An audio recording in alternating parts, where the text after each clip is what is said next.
Tampaknya soal perintah junjungan yang sangat mereka kagumi. Soal jelas perintah Jokowi, agar Prabowo dibikin serius sebagai capres.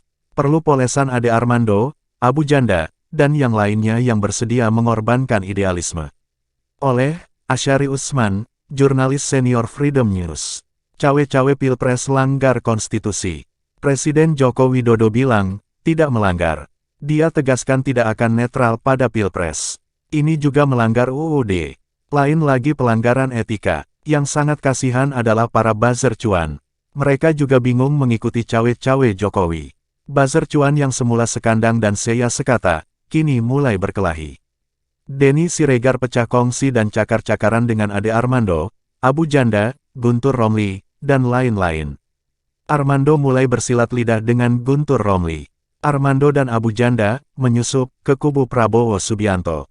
Ini pun sangat mengherankan. Dulu mereka ini menyerang abis Pak Prabowo ketika Pilpres 2019.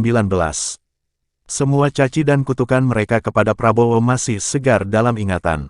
Semuanya masih ada dalam rekam jejak digital. Guntur Romli diserang karena dinilai oleh bekas teman-teman seperjuangannya sebagai licik. Dia keluar dari PSI dengan alasan setelah partainya itu memiliki niatan mendukung Prabowo sebagai Capres 2024, bukan mendukung Ganjar Pranowo, apalagi Anies Baswedan. Ternyata itu hanya sebagai alasan saja, karena Guntur Romli sudah menjadi caleg PDIP sehingga oleh kawan-kawan disebut licik. Rupanya, kata seorang bekas temannya, si Guntur Romli ini mencalekkan diri lewat PDIP.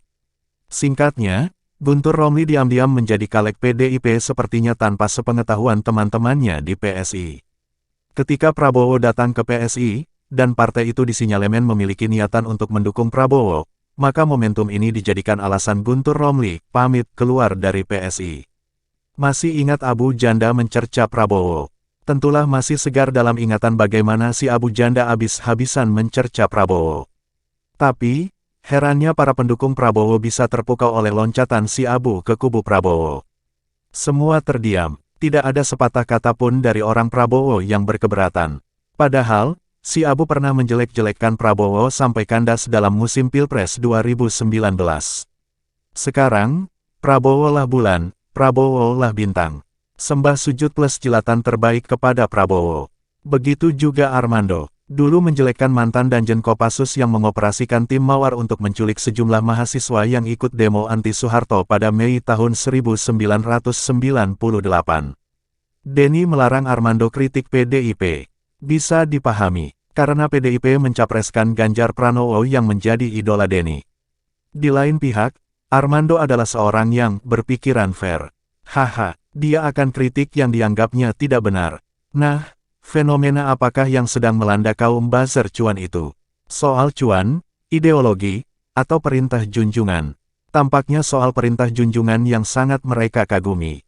Soal jelas perintah Jokowi, agar Prabowo dibikin serius sebagai capres. Perlu polesan Armando, Abu Janda, dan yang lainnya yang bersedia mengorbankan idealisme. Jadi, menjilat ludah sendiri tidak masalah bagi mereka. Mereka tutup mata, tutup telinga. Ganti kulit muka dengan kulit badak.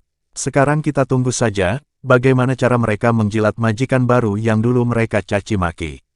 Ya sudahlah, yang penting kita semua tidak pernah lupa dengan tragedi kemanusiaan yang paling biadab, yang pernah terjadi di Indonesia, yaitu 6 pemuda beriman yang tidak bersalah, diculik, lalu disiksa dengan kejam dan sadis, kemudian dibantai tanpa belas kasihan, setelah itu difitnah. Ingat terus kasus extrajudicial killing dan unlawful killing KM50. Senin tanggal 7 Desember tahun 2020 yang lalu. Allahu Akbar, Allahu Akbar, Allahu Akbar, Allahu Akbar, Allahu Akbar, Allahu Akbar.